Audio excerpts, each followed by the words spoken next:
In addition to the 24 elders and the 7 spirits, there were 4 beasts which surrounded the heavenly throne. Like the Lamb, they had many eyes. John identifies the beasts as a lion, a calf, a flying eagle, and one with a face like a man. Each beast had 6 wings, and did not rest in their praise of him that sat upon the throne.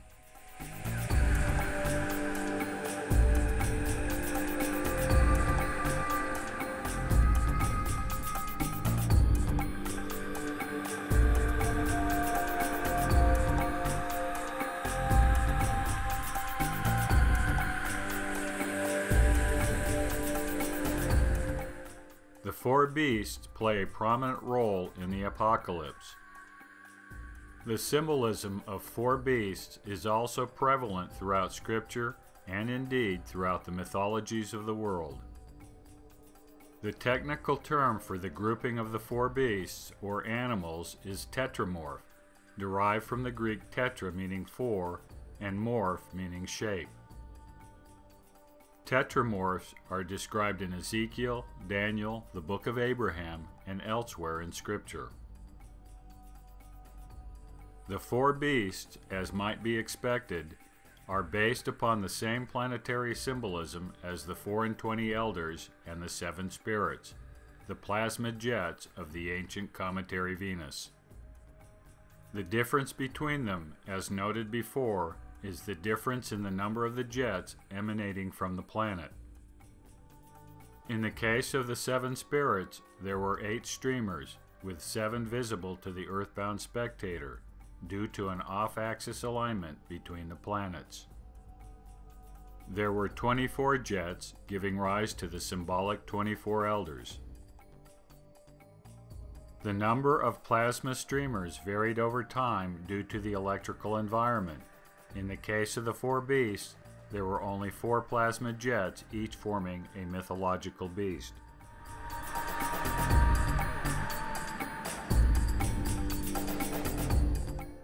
Ezekiel saw a tetramorph in his famous vision of the wheels of heaven.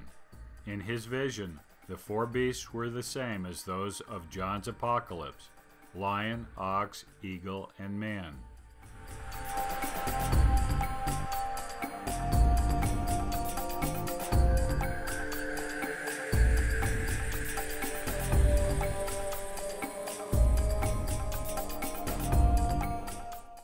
The difference between John's animals and those in Ezekiel was that in Ezekiel's vision, the pattern of 4 was doubled. There were 4 beasts.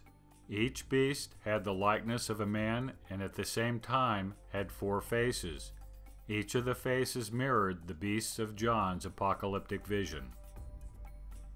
In a later vision, Ezekiel saw heavenly wheels, which, like the human figures in the first vision, had 4 faces.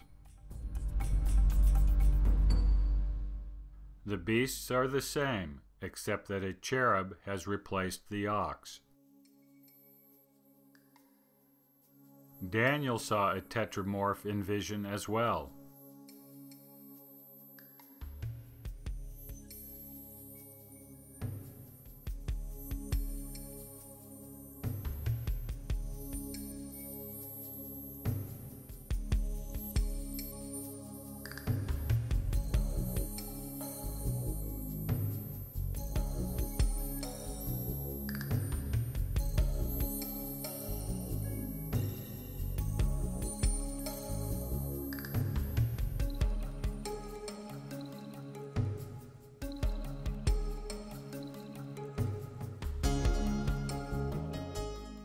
Daniel's vision differs from those of John and Ezekiel.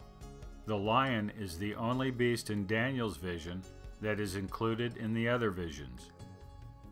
For Daniel, the eagle as a separate beast is now relegated to a set of wings for the lion. Bear and leopard replace the eagle and ox or calf. The last beast can be considered the counterpart of John's and Ezekiel's man, since its horn has both the eyes and mouth of a man. Like Ezekiel, the grouping of 4 is duplicated in the 4 heads of the leopard. The symbolism of the tetramorph is adaptable, as long as the inherent form of the original archetype is retained. We have met a tetramorph previously in the facsimiles of the Book of Abraham. It is the 4 canopic figures, each with a head of a different beast. The beasts are different due to localized cultural interpretations, but the principle is the same.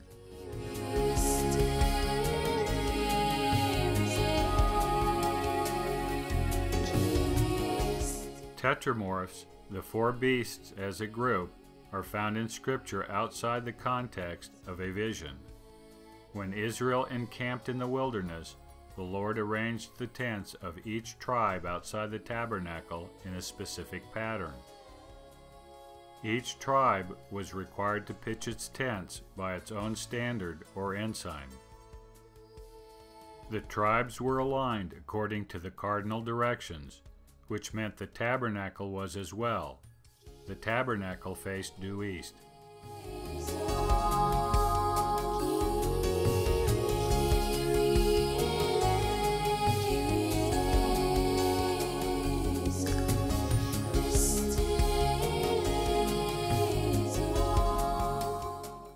Judah, Reuben, Ephraim, and Dan were the primary tribes, with the rest of the tribes encamped next to them, with 3 tribes situated in each of the cardinal directions.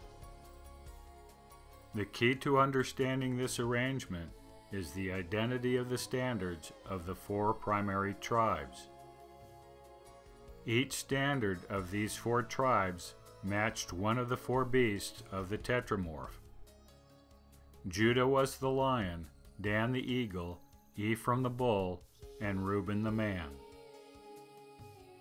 If we view the tabernacle as a terrestrial throne of God, bearing in mind that the mercy seat of the ark was indeed a throne, then the pattern fits exactly the vision of the 4 beasts surrounding the throne of God in John's vision.